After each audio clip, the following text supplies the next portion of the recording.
Hello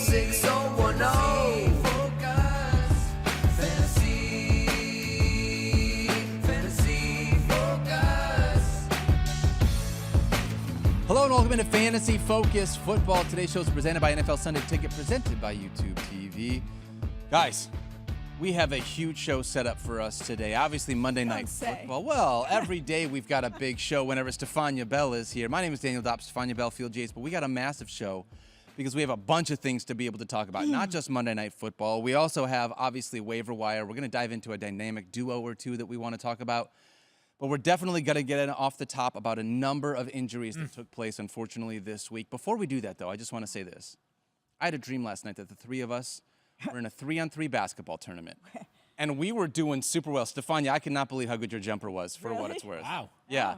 We did really well until we came up against Jason Kelsey's team in the championship, and he just had too much. There was just too much swag for us to be able to overcome. But I wanted you to know that you guys looked good as basketballers in my dream. Well, it had to be a dream. It was a relatively uninspiring effort for the men's 3-on-3 team at the Olympics this past summer. You know what? Perhaps we could be in the future for the USA team going forward. The women's team did finish third, got a bronze medal. Yeah. But it was an inauspicious conclusion for Jimmer Fredette and company. So we are available, according to Daniel's dreams, I love in 4 years, and it's a Los Angeles home game, so we can be there in 5 hours. We got time to train. Field playing one-handed or? No, Field was playing two-handed. Oh, okay. Yeah, Field was playing two-handed. You got some handles on you. Field was our point guard. That's how it worked. I was the big man down low. It did not work out well for me trying to go up against those big guys. All right, enough with all of this. We got a bunch of stuff to get into. Let's start with the opening drive. Stephania Bell, we got news on Cooper Kupp. Unfortunately, we talked about this yesterday. Left the game. He's expected to miss an extended period of time. What can you tell us about Cooper Kupp and what fantasy managers should expect for the next couple of weeks? Well, I think when we talked about the mechanism of injury yesterday, we were saying he got his ankle trapped under a defender. That's the typical mechanism for a high ankle sprain. And I think that we got the information that serves fantasy managers. He's expected to miss a, quote, extended period of time, is a candidate for injured reserve, hasn't been moved there yet. He did have a high ankle sprain that was more severe back in 2022 where it required surgery. That was week 10. He missed the rest of that season. There's not an indication of the severity of this one, so we can't make a direct comparison necessarily, but multiple weeks for sure. Yeah, obviously we know we're going to be without Puka Nacua and Cooper Kupp. Field, we're going to dive into the waiver wire. So I want to save the wide receiver talk for a little bit later in the show, but I do want to ask you this. If you're a Kyren Williams manager, how are you approaching Kyren Williams knowing that it's not only these pass catchers that are going to be out, but like this offensive line is super beat up as well? Are you lowering expectations? Starting offensive lineman hurt now too, yeah. I am not lowering my expectations that much for Kyren Williams because the volume should be so great. And the Rams may not have a choice. They may have to give the football to the only player that is kind of a known quantity and trusted within that offense. But the converse side of that is teams are going to say, fine, anybody but Kyren Williams can beat us this week, and we'll live with that. They play the 49ers on Sunday. You know, what I'm actually a little bit more nervous about, and it's very early on in the season, so saying things like this, you have to be a little bit careful. But I want the Rams to be competitive over the next 4 weeks somehow, some way, because if this team is 1-6 or 1-7 by the time that Cooper Kupp and Puka Nacua are getting closer to a return, it would only embolden them to be more cautious with how soon they get these players back on the field. You know, Christian McCaffrey was talking about, I guess Kyle Shanahan was talking about how Christian said, hey, if it was a playoff game in week 1, he would have been available. While these athletes obviously can only go so far, we know that when the stakes are higher, they're more likely to be back on the field. So I want to find a way for the Rams to stay competitive so this does not become a lost season where Los Angeles says at some point, hey, you know what? Let's take a much bigger picture approach and let's just rest guys as much as we possibly can. We got to look towards 2025 and beyond. Yeah. The Rams do have a bye in week 6, so just something to keep an eye on. Yeah, don't love that they come up against your 49ers, though, this week when everything is... They're not full strength. Yeah, your 49ers. Well, you're right, actually. You know what? Let's just go right there. I mean, Deebo Samuel, we got news yesterday. Deebo Samuel potentially going to miss some time. What can you tell us about Deebo's outlook? Well, he had a calf strain, and he told Coach Kyle Shanahan that it happened late in the game. He did look a little uncomfortable. You see Deebo play so tough, so physically. You will see him go in and out of games. We've seen this before. He is a guy who knows right away when something is wrong. It was so late in the game that I don't think it really caught our attention, but ultimately a calf injury for Debo as well, and expected to miss at least a couple of games. $30 million per year. That's an important number to say right now. That's what they paid the 49ers, Brandon Ayuk. And for 2 weeks, he's looked like a player who has missed about a month's worth of work because he has been, in fantasy terms, a non-factor for us, right? A guy that you have been hurt by starting as opposed to very much helped by starting. It's his time. He needs to be the wide receiver that we saw last season. If I told you that through 2 weeks of the NFL season that Brock Purdy would be leading all NFL quarterbacks in terms of passing yards, and Brandon Ayuk would have been a total dud in each of those 2 weeks, I don't think you would have believed that those two things were likely to happen at the same time, and it has. So a massive, massive challenge ahead for Brandon Ayuk. I do think there is some rust still being knocked off. The reality is, and I know Stephania can attest to this, there's no more time for the rust to be knocked off because this team needs him too much right now, given all the injury attrition and the fact that they're 1-1 playing a desperate Rams team on Sunday. Yeah, it's very unfortunate. No CMC, no Debo Samuel. And as much as we are excited to potentially see Ricky Pearsall going to be out for another couple of weeks as he's on the minimum, IR. 2 weeks more minimum for Pearsall because he's on the NFI list. Yep, so we'll talk about which waiver ads you could potentially add from this team in the waiver wire segment. Stephania, another wide receiver that we have to get into on the Monday Night Football broadcast, Lisa Salters said that she spoke to A.J. Brown about his hamstring. Do you have the words that she used during the broadcast? Right. She said, while he doesn't think his injury is too serious, he does expect to miss a couple of weeks. And I think we were all wondering just exactly how serious this was because initially when it cropped up, A.J. Brown was listed as a limited participant on Friday's practice. She said he told her it was while he was running a route. Then Saturday, he ends up not practicing at all. Sunday, the Eagles tell us he's out. We didn't know if it was just being cautious, there was something really mild there, or was it an actual strain? This sounds like an actual strain when the player's telling you already it's going to be a couple of weeks. One thing to pay attention to here on the calendar, the Eagles have a bye in week 5.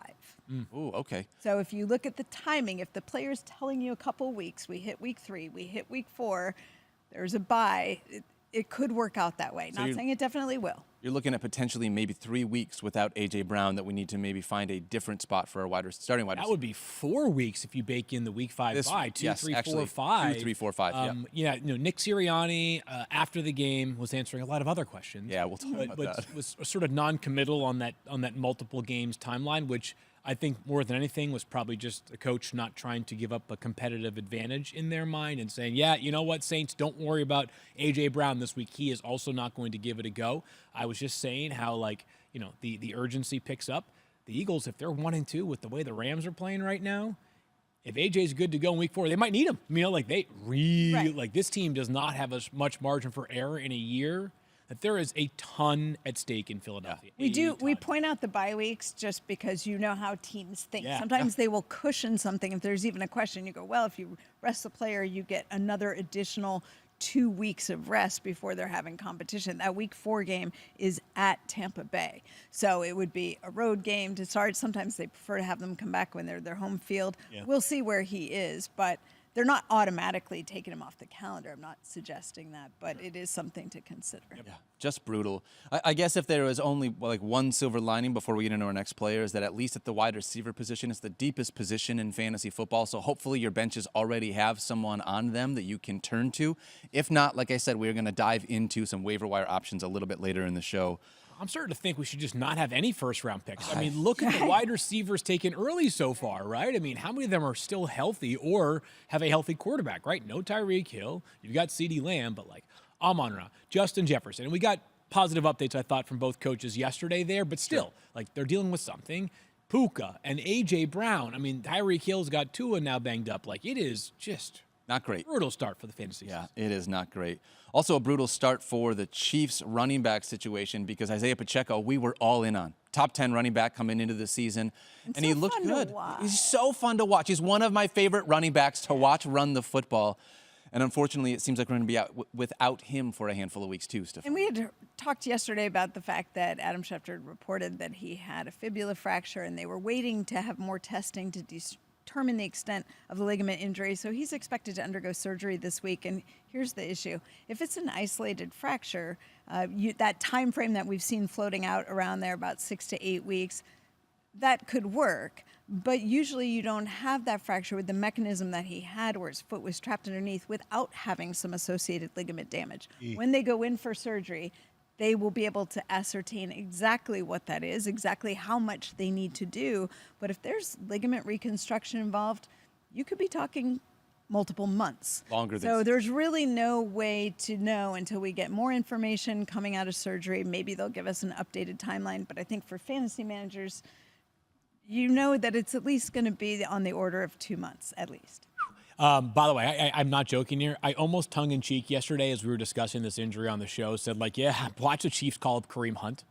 They're literally calling him Kareem Hunt. Old is new again. So we'll talk about the Chiefs running back room during the waiver section of the show in just a little bit. But Kareem Hunt, who, not kidding, in a league that I play, the War Room League, he was picked up because he's a free agent. Obviously, he was available. He's not on the Chiefs yet. He might not be, by the way. He's got to actually look the part in the workout. He was picked up right away by somebody who had a Falcons player, 16 team, 2 flags. There's some deep cuts in that league. So Ray McLeod was dropped for Kareem Hunt by our boss, Seth Markman, in the War Room League. Why not? I mean, I guess in the Fantasy Focus Show League, I think someone did something similar where they had a Falcon playing. Oh, wait, that was me, actually. In our show league, I dropped Darnell Mooney because I already had a clear game, like one in this one. That's crazy because clearly he was going to be the lead in that Monday night, in the game. Yeah, who knew that was going to work out? That lasted a full 40 minutes. That was actually like I guess it kind of requires a certain circumstance, right? A Falcons player on your bench, you deem expendable. Yep. So I guess that one actually tracks. You don't regret that after last night. You know what? After watching it last night, I was like, dang it. But you inspired him.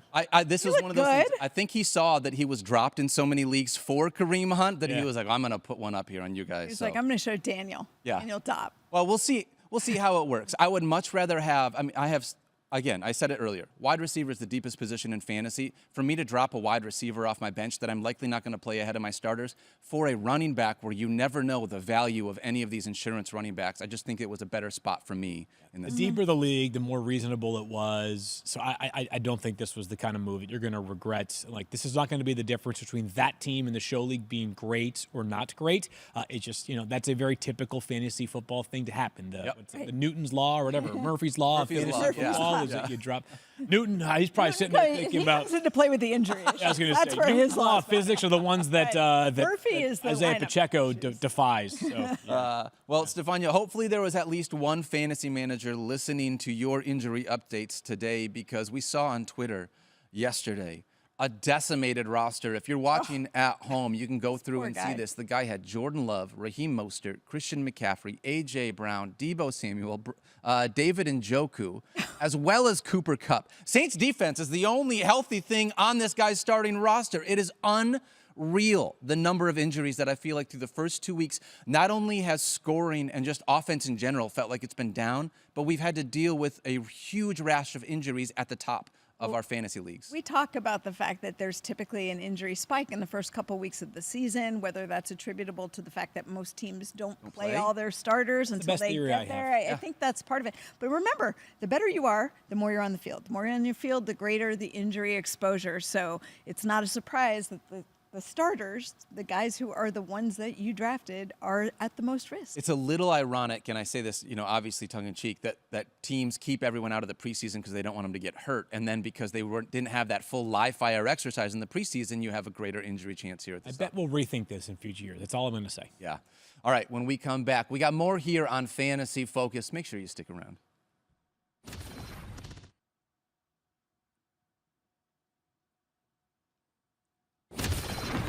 Back here on Fantasy Focus Football, Daniel Dopp, Stephania Bell, and Field Yates. Guys, I hope you stayed up for that entire Monday Night Football game, because if you went to bed at the tail end of the fourth quarter, you missed the entire game. Literally, the last 3 minutes of game action were all that matters. Stephania and I were going toe-to-toe in a heavyweight matchup in the Fantasy Football Now League, so that was keeping us up. And then to your point, Daniel, the Eagles kind of gift-wrapped the Falcons an opportunity last night, and the Falcons take advantage. A huge win. I don't want to go as far as saying season-saving for Atlanta, because they play the Chiefs next Sunday night. That won't be easy to take down the defending champs. But Atlanta staring down the possibility of being 0-3 if they lost last night. A gutty, huge game-winning drive by Kirk Cousins. I found a note from our stats and information group that the Falcons entered Monday Night Football with the worst Monday Night Football record in the history of Monday Night Football. Oh, wow. And so for them, Wow. you talk about an emotional victory that had to feel good. Yeah. I was watching the Manning cast last night, and Peyton was just losing his mind at the tail end of that game. You know how animated he gets. They were excellent. Him, Eli, and Matt Ryan were good. excellent on that game-ending drive orchestrated by Atlanta. Go back and watch that if you haven't already. It was so good. From a fantasy perspective, Philly just kind of did what they do, right? Like Jalen Hurts, excellent last night, had a rushing touchdown, was way more fleet of foot last night than I thought His he legs, was. that was in one of my Sao Paulo. notes. Yep. Was his legs looked so much better. Looked much better. Saquon Barkley, yes, he had that key drop at the end of the game, but he was awesome. Saquon. Once again, was Saquon. He had a huge workload, 28 opportunities last night for Saquon. That's a terrific number. And then Devontae Smith stepped up in the absence of great. A.J. Brown. He had 20-plus fantasy points, a 7-yard receiving touchdown. Other than that, though, we kind of told you, everybody else was like, Dallas Goedert was kind of fringe top 10 tight end, and I know it wasn't awesome, and it was still right around top 10 tight end because they all stink these days. So Philly was cut and dry. It was Atlanta where we got maybe the more notable takeaways from last night's game, right? Yeah, to me, that's where it was at. The only thing I will say is Britton Covey showed up in a couple of different ways. Like not a big workload, 6 catches, which was great, but only 23 yards. I mean, if Jalen Hurts just threw him the ball at the end of the game rather than try to push it downfield to to Devontae Smith. But yeah, really it was the Atlanta Falcons. I felt like Darnell Mooney definitely saw that I had dropped him, turned in a big performance here, although it was all late.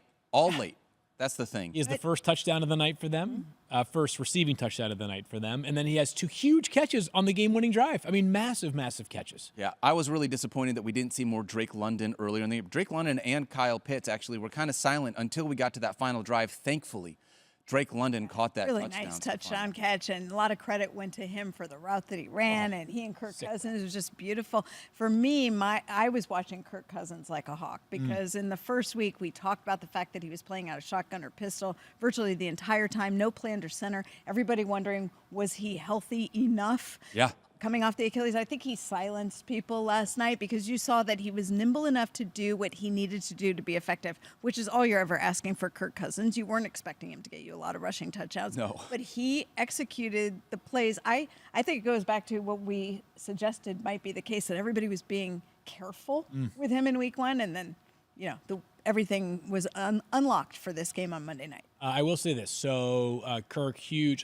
Stephania used the word qualitative yesterday on the show, and in terms of a couple pieces of analysis. I do wonder if a win like last night, and Kirk actually said this after the game, one drive like that can be all it takes to turn your confidence up a few notches. So you hope, if you're Atlanta, that the improvement we saw last night is one step in the right direction, but there are several others left. Because while, yes, last night was better than week 1, we're still not seeing the Falcons' offense in the passing game that I think we all pined for this offseason. Yeah. Drake London makes up for it. He's such a good player. It's not Drake's fault, right?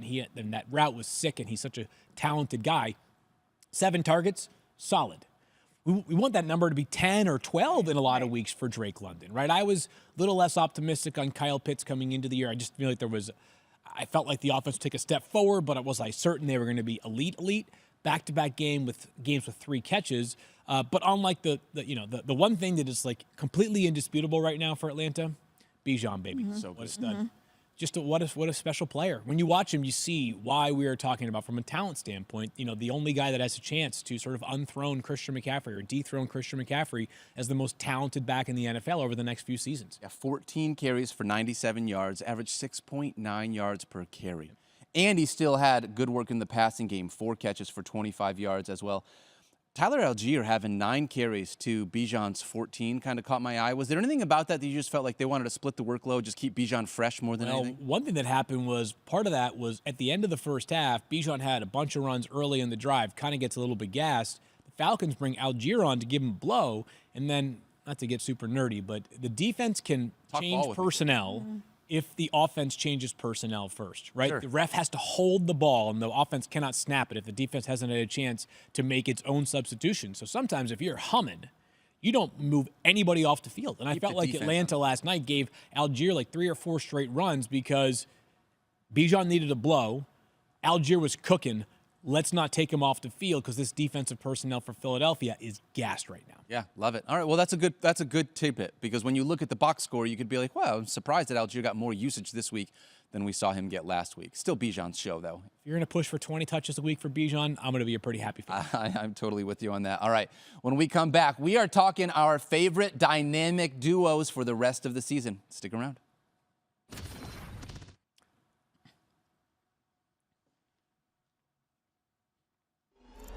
Now it's time for Dynamic Duos presented by NFL Sunday Ticket on YouTube TV. Field Yates, I'm going to take your question first. All right, so I'm guessing that we're going to nominate Bryce Young and Deontay Johnson. Ooh, it is not that. Bryce Young got benched, unfortunately. We're going to have Andy Dalton out there. Hopefully Andy Dalton and Deontay Johnson is a dynamic duo we can talk about We next. can dive into that a little bit more in just a bit. Obviously, joke by me, one. but yeah, geez.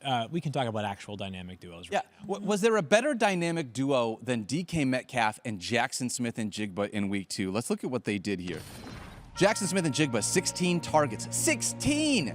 12 for 117, 23.7 fantasy points. DK, 18 targets, 13 for 158 and a touchdown. These guys absolutely crushed it to a tune of 52.6 fantasy points combined.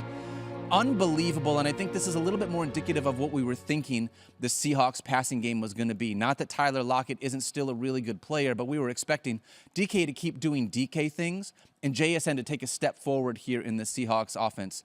Stephania, my big question for you. Is there a duo that you trust more than JSN or DK Metcalf moving forward? Do you think this is something that is sustainable for obviously not 16 and 18 targets. We're not suggesting that that's going to happen. But do you think that this workload is sustainable for the rest of the season for these two? Well, I think the workload is sustainable. I actually like Jackson Smith and Jigba. I talked about him in the preseason. I kind of think by the end of this year, he overtakes DK Metcalf because I think he's got that upside, but he's also, I think, better for the consistency. As I look at these other groups, I don't know if there's any one duo. First of all, the George Kittle and Deebo Samuel, that's out the door because we don't have Deebo Samuel healthy anymore. Yeah. I did like the use of Trey McBride, and we saw Marvin Harrison Jr. get unlocked. So to me, that might be the closest one. Devontae Adams, Brock Bowers, I don't believe in the Vegas consistency enough to have both of them be effective. I love Brock Bowers. But I think the Marvin Harrison Jr. and Trey McBride, two best pass catchers on that team. I think that has the potential to be competitive. I think Amon-Ra St. Brown and Jamison Williams, if you believe in JMO, could potentially be on this list as well. But how you feel about these Seahawks, Pat? Yeah, they could introduce themselves. I think the Seahawks are in the running. Some other candidates include, when Tua's healthy, Jalen Waddle and Tyreek Hill. Obviously, those guys are both so talented and so accomplished. Beyond that, if things get right for the Bengals offense, Jamar Chase and T. Higgins, always in this conversation, right? Move a little bit further down. Nico Collins and Stephon Diggs in Houston could also be in this conversation. If you believe a resurgence for Travis Kelce is in play, Travis Kelce and Rashee Rice, although right now I don't think that's exactly in the offing. So a couple of others that do kind of have me a little bit intrigued right now would be Marvin Harrison Jr. and Trey McBride. If McBride continues, what we saw this past week. And then, maybe if the two Bears veteran wide receivers get humming. So there are a handful of different ones here for sure.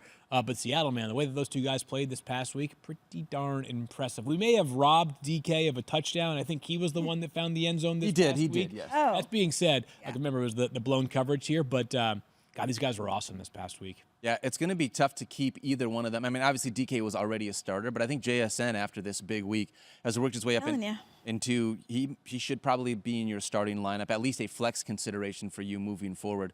It's tough with all of the things going on around the NFL right now. I mean, you mentioned it. We wanted to have George Kittle and Deebo on here, Stephania. I don't believe that we can just put Brandon Ayuk into this conversation yet.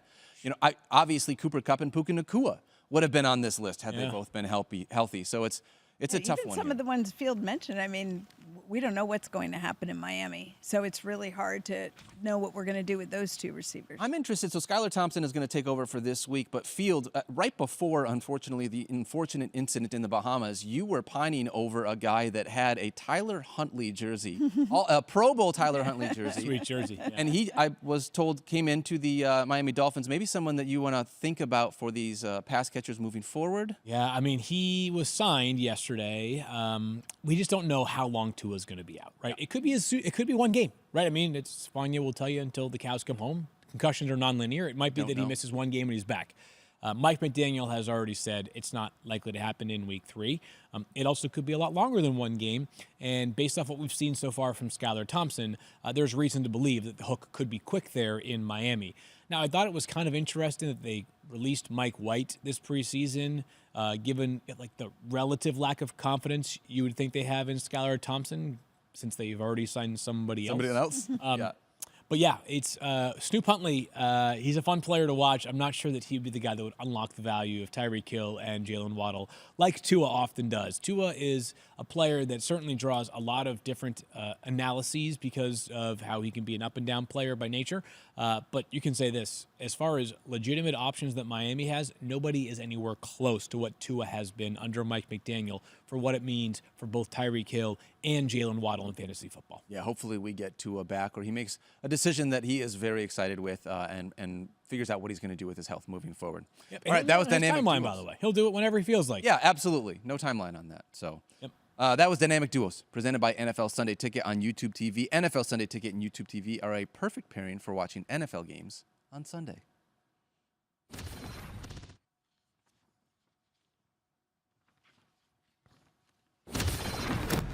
Back here on Fantasy Focus Football, Daniel Dopp, Stephania Bell, and Field Yates. It's time to talk waiver wire. We mentioned a bunch of injuries off the top of the show. Yeah. We can now talk about guys we're going to try and fill in for a handful of those people. Field, I'm going to start with you really quickly because obviously with Isaiah Pacheco, Stephania gave us the update. We should expect at least 6 to 8 weeks and maybe longer given what that injury could potentially be. I feel like we've got 2, maybe 3 running backs that we're looking at, and it's Carson Steele, which I feel like is every fan's favorite because they love watching Carson Steele. Yep. Samaje Perine, or maybe the dark horse candidate who was not even signed with the team but was just brought in for a workout, and that would be Kareem Hunt. Yeah. How would you be approaching if you had to replace Perine with one of these running backs? I'm not going overboard. If you play in a fab league, I'm not spending a significant portion of my budget on any of these guys. If you do just play in a traditional waivers league, I would be prioritizing Carson Steele of the 3. He's my best bet to lead the Chiefs in carries until Isaiah Pacheco returns, and touchdown opportunities probably there as well. But I'm not going overboard here. Like, my initial week 3 ranks do not include a Chiefs running back inside the top 25. So I do believe this becomes one where they say, rather than playing Isaiah Pacheco 80% of the snaps, each of these guys, and let's assume Kareem Hunt is added to the practice squad in relative short order, wouldn't surprise me if it's like 52% of the snaps for Carson Steele, 40% of the snaps for Samaje Perine, and then a little bit of Kareem Hunt to get started. Like, I'm keeping relatively moderate expectations for this running game in the absence of Isaiah Pacheco. And Stephania, I thought Andy Reid maybe tipped his hand a little bit when he was asked about what would happen in the absence of Isaiah Pacheco, and he was like, well, there's this one other guy that probably should see the ball more. And he's like, actually 3 of them.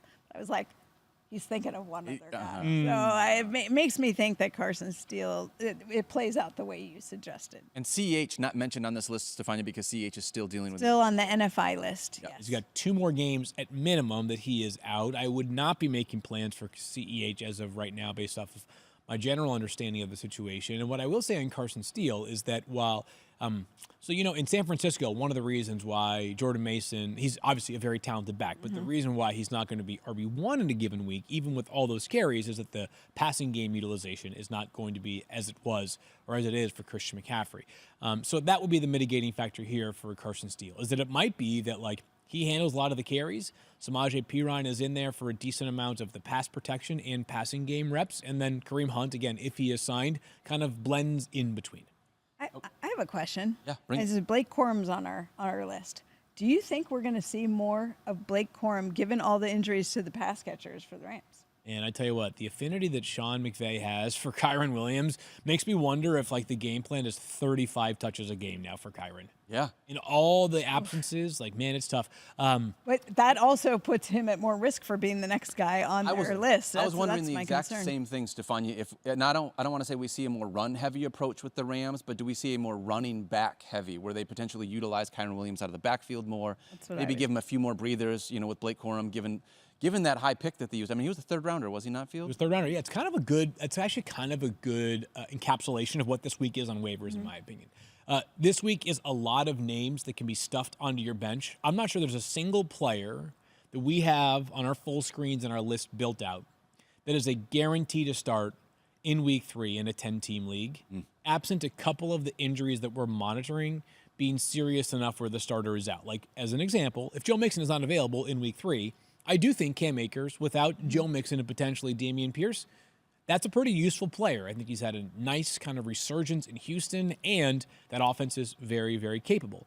But there are other guys like Carson Steele and the Chiefs running backs, like Blake Corum, like Bucky Irving and Trey Benson, guys who are playing a role, but not a big enough role, that I think they're better than some of the players that I am currently seeing rostered in over 50% of leagues, but I'm not adding them with the plans to utilize them this week. Much of my waiver activity, and generally I try to do my first sort of initial look at waivers Tuesday morning when I first kind of get up and get going, this week has been much heavier towards defenses. Yeah, a lot of that early on this season, but I've had a lot of like defensive targets for streaming purposes. Not as many like, oh man, like this guy's available in my league. There's one wide receiver who has my interest peaked, but largely, and we'll get to him in a minute, but largely it's more depth pieces. Yeah, well, you know what? Why don't we just get to him now, Phil? Let's talk about some of that wide receiver waiver wire action.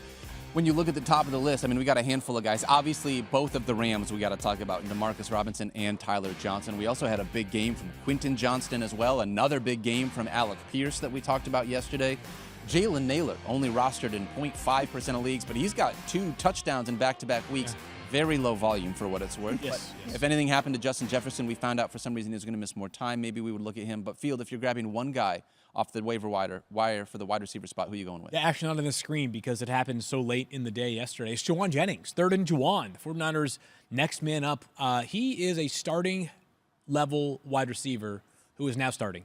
He has not been starting. He's been the third wide receiver. He's super clutch for San Francisco. He's been very involved. Yeah, he does a lot of things for that offense. Guy was the number 1 high school quarterback prospect when he came out of high school and goes to Tennessee, plays wide receiver there, and has become a good, useful player for San Francisco in that role. He's going to be, I think, a top 2 wideout in this offense. And again, I mentioned earlier, Brock Purdy leads the NFL in passing yards through 2 games. This upcoming week, they draw the Rams, a team that does not scare you at all in terms of defending the pass. So I think third and Juwan could have a reasonable day. He, to me, is a fringe starting player in 10-team leagues. Yeah, I'm smiling because 49ers fans need hope, especially when you're down, Deebo Samuel, Brandon Ayuk's been a little bit rusty, and Juwan already being involved. It's not like they have to adjust things a lot for him. He's actually been in there regularly as a rotating wide receiver in that offense. I want to also hit the Rams receivers just because there's such a big question mark as well. If you look at last week's utilization, Cooper Kupp obviously gets hurt middle of the sort of like late first half.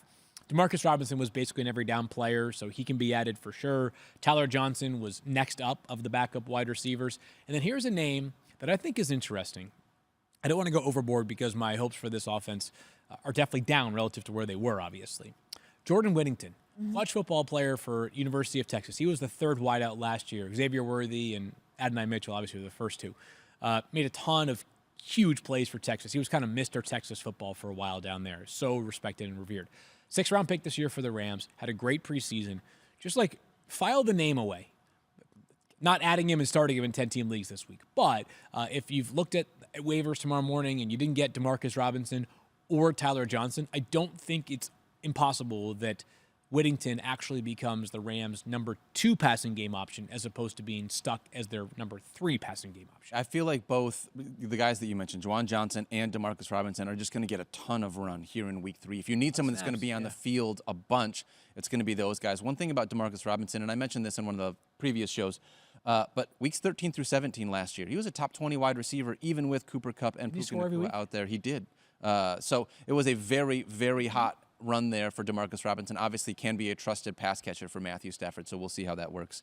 Handful of guys that you can go through and choose from if you need to be able to fill out your roster, given all the injuries that have happened. When we come back, we're going to take some questions and go a little bit deeper on who you should keep or who you should not keep.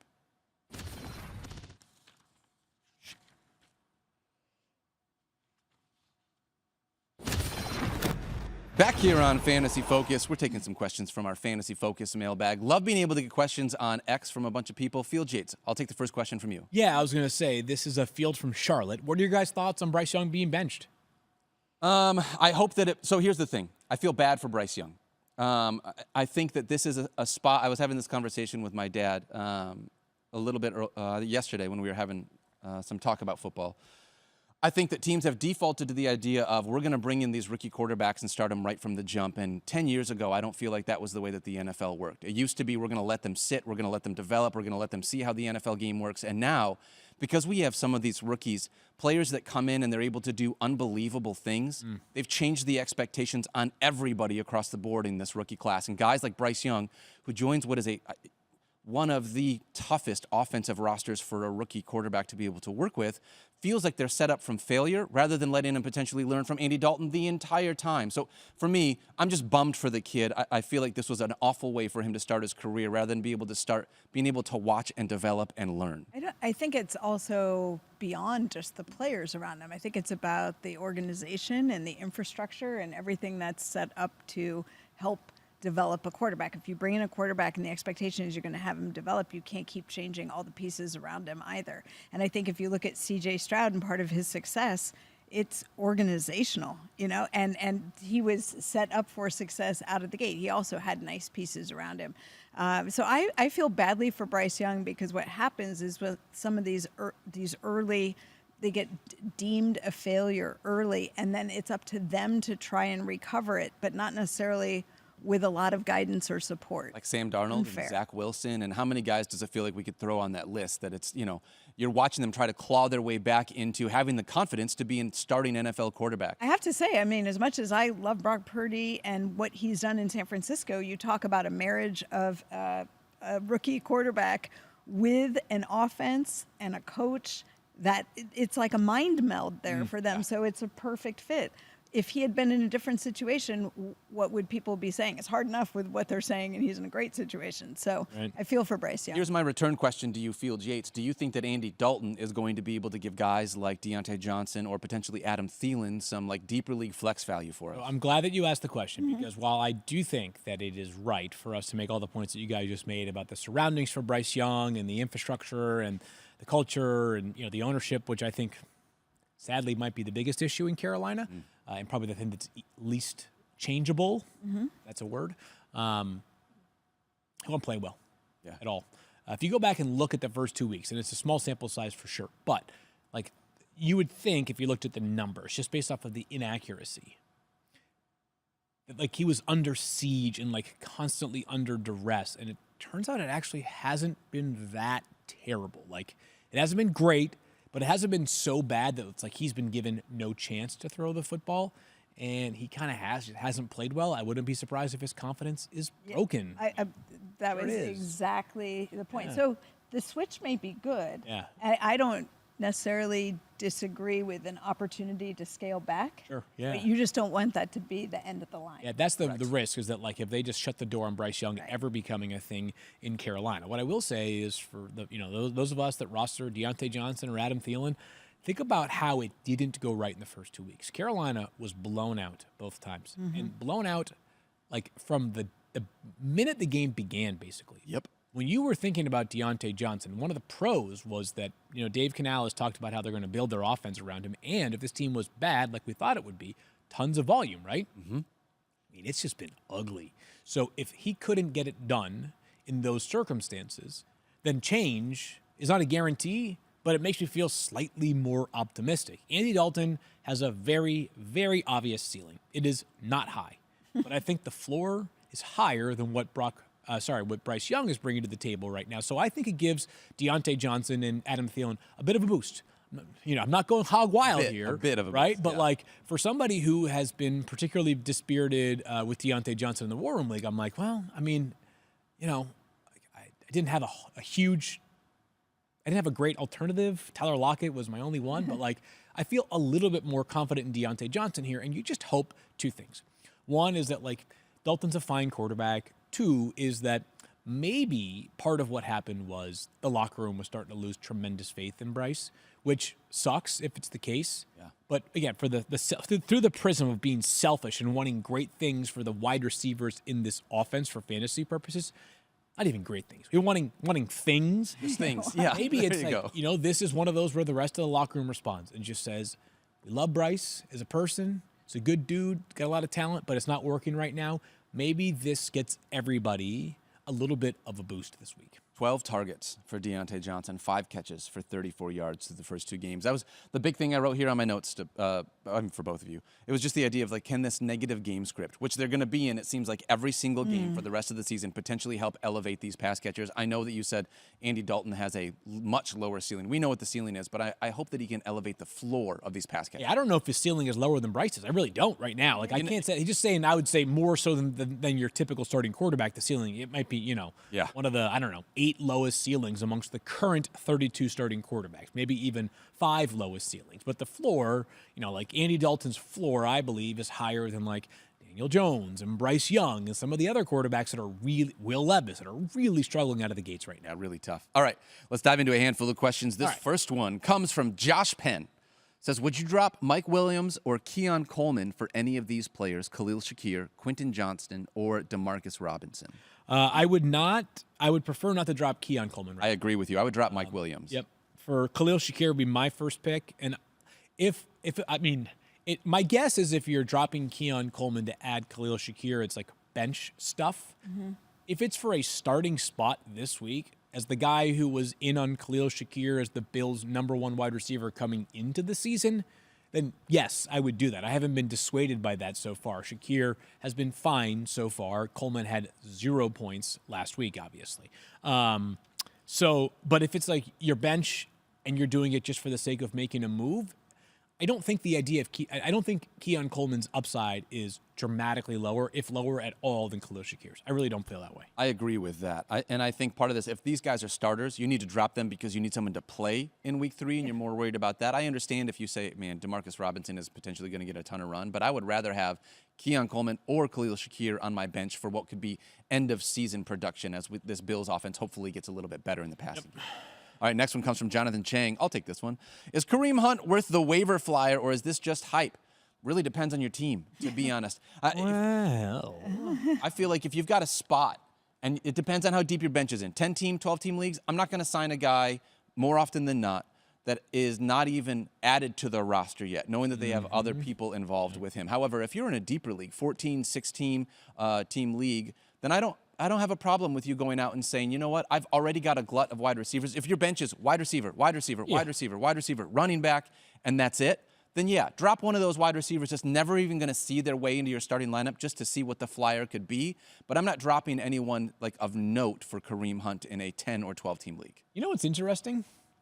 Is that I was trying to think of like a player example that would be similar to this, where a guy with familiarity is available, a team in a good functioning offense has an injury that facilitates bringing back an old flame.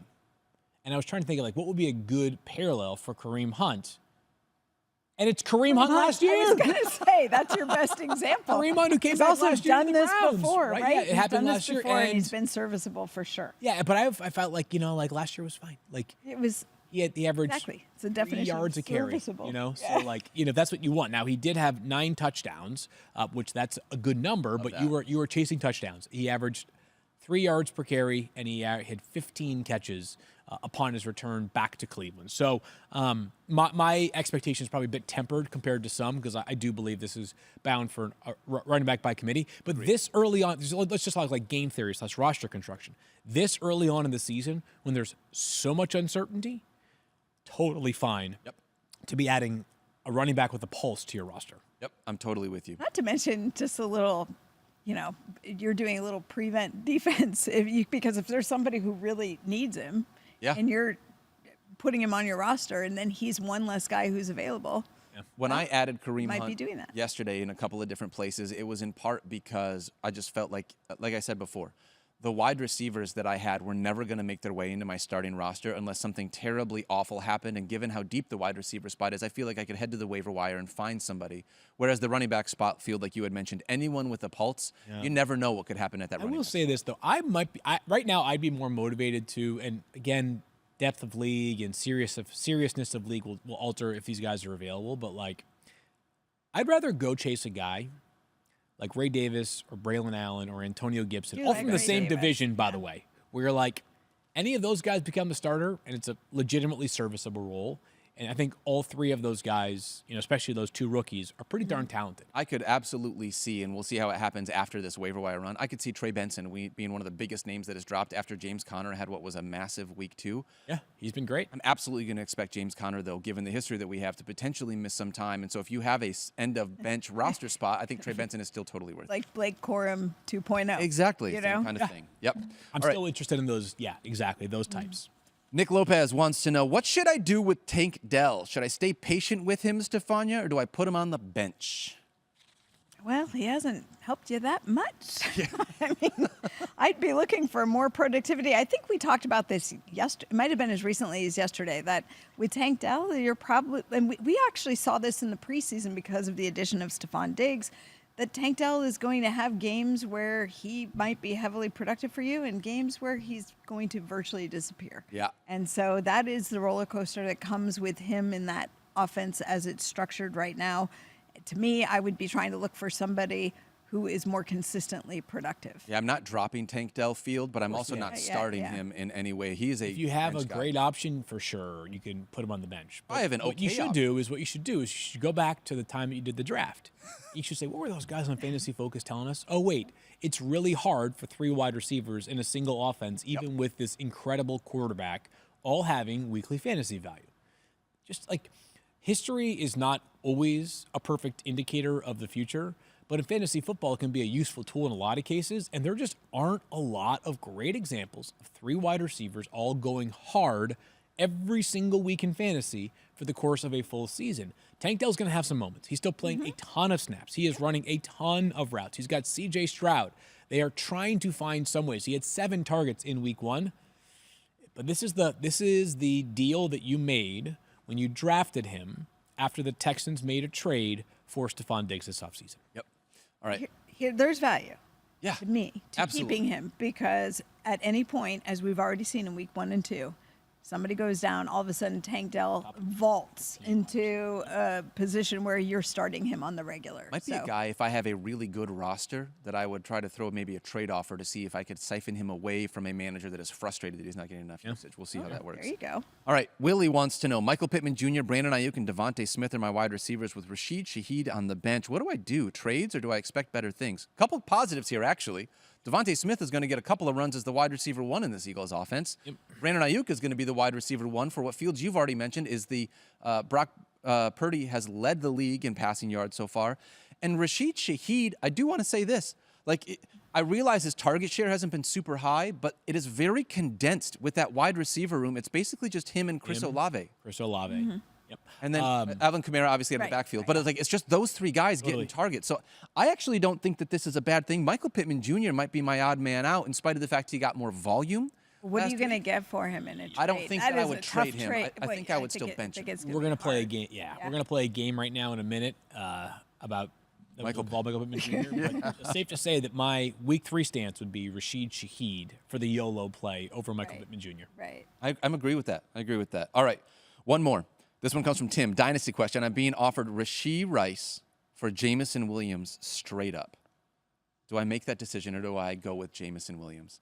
Guys, I love Jameson Williams, but I have no idea how you don't say, yes, I would rather have Rashee Rice. Ooh, yeah, I mean, I think this is pretty close. Do you? Yeah. Rashee Rice has a bigger sample size of doing it. He's a little bit older. I think they're actually maybe he came in a year later, but I think they might be like almost identical in age, so the age doesn't really matter here. I'd love to tell you why it's not close for me. Because you're a Lions fan? No, I mean, I love Jameson Williams, but I would take Rice as number 1. You take Rashee Rice. Not only is the number 1, but we're talking in a dynasty league, right? In a dynasty league, when you look at the Lions, who are the other pass catchers? A very young Amon-Ra St. Brown and a very young Sam Laporta to go with Jameson Williams. When I look at the guys that are in the Chiefs, Hollywood Brown going to miss the entirety of this season. He's already 27 or 28 years old. Travis Kelce is 35, and eventually Travis Kelce is not going to be a part of this. Like long-term, when I look at what this could be, I think Rashee Rice being the number 1 pass catcher for Patrick Mahomes, in spite of what has been a down Patrick Mahomes in a couple of games, even dating back to last year, I would still rather have Rice given the dynasty value of what that could be in the wide receivers and pass catchers. Yeah, that's a very fair and sound argument. The reason why it's so close for me is Jameson Williams is special. I know. I feel bad talking down about my guy. Just like, I think the potential best case scenario for Jameson Williams as a player, I think, is higher than Rashee Rice's. But in Dynasty, we learned that things change so quickly, so often, that maybe you take the more certain cause right now. I think that's what I would do. Stephania, go ahead and break the tie. It depends. Because I'm thinking of my dynasty team who needs help immediately. We'll take either one of these wide receivers. Yeah, in the immediate sense, if you need to benefit immediately, I would say probably Rashee Rice. But I like Jameson Williams long term. I think we're just seeing now the Jameson Williams that everybody hoped he could be coming out of Alabama, but he comes in off the ACL. It takes a while for him to develop, get used to the offense. I mean, Dan Campbell wasn't kidding, though, that if he made it sound like if he put the work in, he was going to be this guy. We just didn't know if we could trust that. Well, I think we can. Yeah, I have Jameson Williams on my dynasty team for what it's worth in a league with you guys. So I don't want you guys to think I'm out on Jameson Williams. I love the kid. Very excited about him. No Lions hater Daniel Dopp. Yeah, that's it. All right, when we come back on Fantasy Focus, we're going to do a little Kenny Rogers love. Know when to hold him, maybe know when to fold him.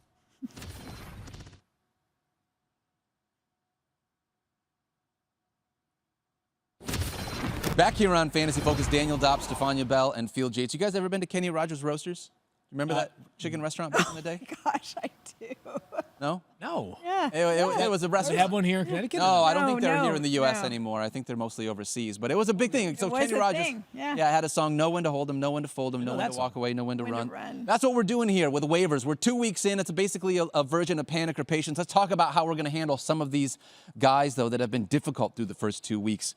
We're going to start with Christian Kirk. Yep, easy. Just brutal. Is it easy? Yeah. Okay, because he didn't have, let me say this, wide receiver 70 with 7 targets. That includes a week without Evan Ingram, who sat out. Brian Thomas has 8 targets, 6 for 141 and a touchdown. Yeah. Is it okay to be able to get rid of Christian Kirk in Fantasy League? Yep, fold him. Unfortunately, I like the player a lot. He's really talented. 8 targets in 2 games. He's the clear wide receiver 3 in an offense that, for some reason, has not yet found its rhythm. I don't know what to make of the Jaguars, but man, they're struggling. He had negative receiving yards last week. If you need a spot on your bench, or if you need a spot on your roster, one way to clear it would be by dropping Christian Kirk. It stinks. Brutal. There's no case to be made in the other direction, so.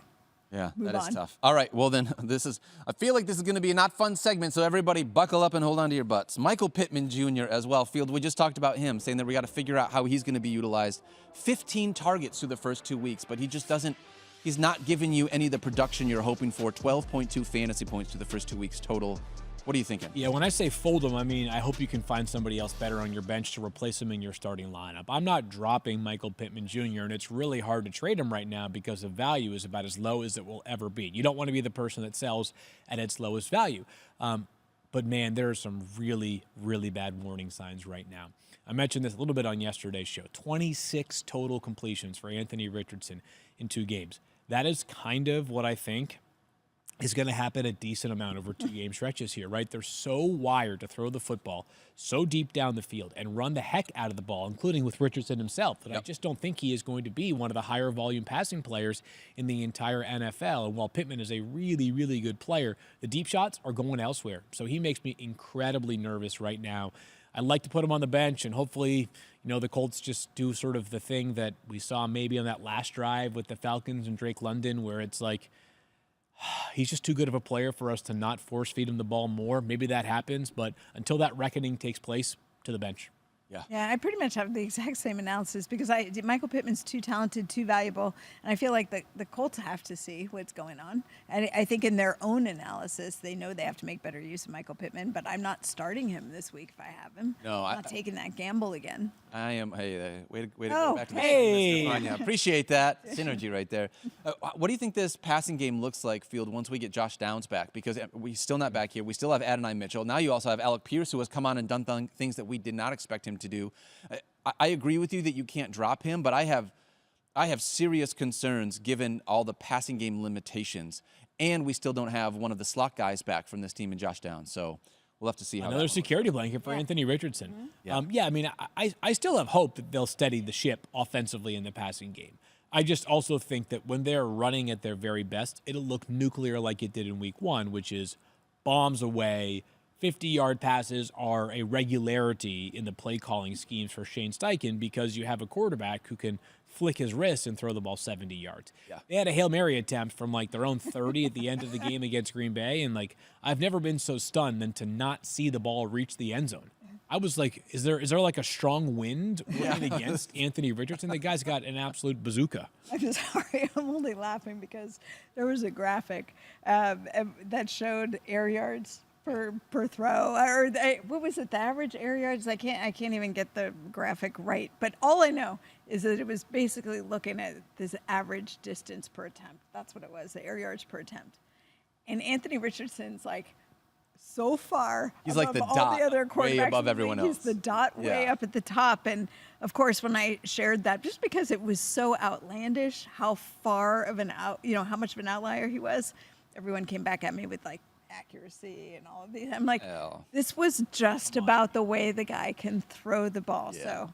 Yes, I'm entertained by it like Field is. All right, let's talk about Deontay Johnson. We just mentioned everything going on in Carolina. Field, are you holding Deontay Johnson because you want to potentially see what he could be with Andy Dalton under center? I got to tell you, I did not think that Andy Dalton might be the player that I thought could inspire some confidence on my fantasy team this year, but I am holding Deontay Johnson for just a little bit longer, only because maybe it looks more representative of what the Panthers suggested it would be this preseason, right? Again, Dave Canales, the Panthers head coach and play caller, offered up at some point during the preseason, might have been OTAs, like, every team needs a player you build your offense around. For us, that's Deontay Johnson. Now, I don't know if things have gone sour between Deontay and the coaching staff since then. I'm not suggesting they have. I'm trying to think of reasons why that wouldn't be the case other than Bryce Young struggles. Sure. And maybe it's as simple as a different quarterback can bring back the vision that Dave Canales had this summer. Yeah, I don't love it, but I am also going to hold tight just a little bit longer to see what he can look like. A little bit of leash here. Yes. Yep. Yeah. All right, Stephania, we're going to talk about some running backs. Javonte Williams, 3.3 fantasy points in week 1, 11.5 in week 2. Basically all, though, through the air. Given what could be, again, and we've mentioned this a couple times, just negative game script for these Broncos over and over throughout the season. Are you holding Javonte Williams or are you folding on him? I feel badly because I was hoping to see the resurgence of Javonte Williams, but I'm probably folding at this point. I don't have confidence in the Denver offense as a whole, and I think that's where it's not my confidence necessarily in Javonte Williams, but it's in the offense as a whole. I think I would fold him to my bench, but given the fact that he is, because I'm totally with you, he's not someone that I feel like I can start anymore. Yeah. Given the fact that we are often just, you had mentioned earlier in the show, looking for running backs with a pulse, the idea that he still has the ability to be on the field, he's still going to get touches in this backfield. I don't want to fully drop him yet. Or a pulse? Did I say pulse? P-U-L-T-S-E? Is that how I said it? Perhaps. All right. Well, you know what? You throw out so many weird words I've never even heard, Stephania. Like we're checking right now. You're checking, right? Like you're not holding, you're not folding, you're checking. Yeah, this is more of a check. That's a good way. We're checking to see if they have a pulse. It's okay. All right. Hey-o. All right. Field, you okay with that? Are you? Yeah, I would agree with that. This reminds me of the Pittman Jr. thing. And part of it's because there's so few running backs, right? You're going to hear this a bunch. Just if you drop Javonte Williams, like I just don't know who's left that you could add. Yeah. All right. Another guy, Zamir White, has been brutal through the first 2 weeks, unfortunately. 4.6 fantasy points week 1, 6.8 fantasy points week 2. I'm going to tell you why I'm going to hold one more week, and it's the Carolina Panthers. That is the only reason why. If he cannot get it done against the Carolina Panthers in week 3, I am very much good to be out on Zamir White. Do you guys see it any differently?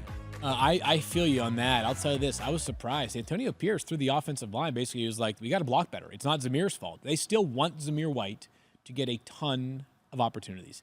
And while Madison has been kind of plucky, right, stealing touchdowns in games and things like that, I'm just not a believer in Alexander Madison. I think Zamir White, while imperfect, is a more talented guy. I'm holding one more time here, too. Right. The Field is saying exactly what I was thinking, which is if you listen to Antonio Pierce, he would have you believe that this is not on Zamir White and that they are intentionally going to push the ball more through him. Yeah. And what better opportunity than against Carolina? All right, last one we have at the running back spot, DeAndre Swift. Brutal week 1, 5 fantasy points and 8.2 here in week 2. Finally got involved in the passing game a little bit, but this Bears offense is looking rough. I'm still going to hold DeAndre Swift, again, because of the situation that we talked about. You're looking for running backs that are just going to get opportunities in the backfield. He had 18 touches in week 2. That's it for me right there. Yeah, that's exactly right. He's a starting running back who is clearly the starting running back for his offense. Better days are ahead for this Chicago offense. The schedule lightens up a bit Indianapolis this week, likely to be without DeForest Buckner. The Rams coming around the corner. These are some offenses that I think are more gettable compared to what seems like it could be a pretty decent Tennessee defense, and then I think we all believe, a pretty solid, if not very good, Houston defense last week. The big question mark for DeAndre Swift is the Bears, until the Bears have a game in which Caleb Williams and the offensive line hold up against pressure, teams are just going to continue to pressure, and that is going to change the way that you can play offense. You just need one game where you kind of block them up right, and all of a sudden it opens up different dimensions of the offense. I still want to see him continue to have this kind of continued passing game work, 4 catches for 24 yards. That's the DeAndre Swift that I saw play for my Detroit Lions. And we already saw last week, it was Khalil Herbert getting goal line touches, not DeAndre Swift. DeAndre is not going to be the goal line back here in Chicago, in my estimation. So I want to be able to see him just get a little bit more involved in the passing game. But like we said, not going to fold him so far this week. Got a couple of names I want to throw at you, though. If we're going to add a few players, that means maybe we're going to have to drop a few players, guys that we are okay with being able to get rid of. I want to ask a few big names. Amari Cooper. Are you holding tight on Amari Cooper, or is it okay to be able to potentially move on from him in this Browns offense? He's more concerning to me than Michael Pittman Jr. was. Yeah? Is he Christian Kirk level concerning, or because he's getting at least target volume? Yes. Okay. Correct. What you said at the end. Yes. He's Christian Kirk level concerning, but with enough volume that the hope for turning it around is greater. What about Courtland Sutton? I mean, to me, that's like that Denver offense. Yeah, like what's the upside there, right? Yeah, and he's not looking for him. No, doesn't So look like it. the guy that we thought would be the clear preferred pass catcher is not even functional in that offense right now. Just tough because he's going to it's need 3 yards per. incredible. Exactly. You know. We're talking like he had 12 targets in week 1, turned it into 4 catches. This past week he had 1 catch. You're like, you need huge volume in that offense. Because to Stephania's point, it's 3 yards in a cloud of dust. Yeah. In the passing game. Right. That's a phrase we use when talking about the running game. Right. Final guy that I'm going to throw out there, Chuba Hubbard, in this Panthers offense. All of these players rostered in over 50% of leagues. Not saying to just go out and drop them to be willy-nilly about dropping them. You got to have a guy worth picking up.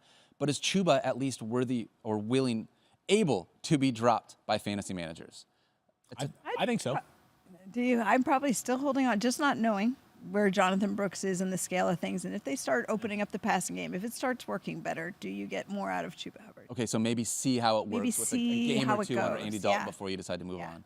All right, that's fair. That's fair. Hey, this was a very fun show. Thank you guys for joining me. A lot of fun to be able to do this every single week on Fantasy Focus. Don't forget, Fantasy Focus presented by NFL Sunday Ticket on YouTube TV. Don't forget to love each other. Be kind to yourself. And we'll see you on Wednesday for a big rankings conversation. Get your waiver claims in. See ya.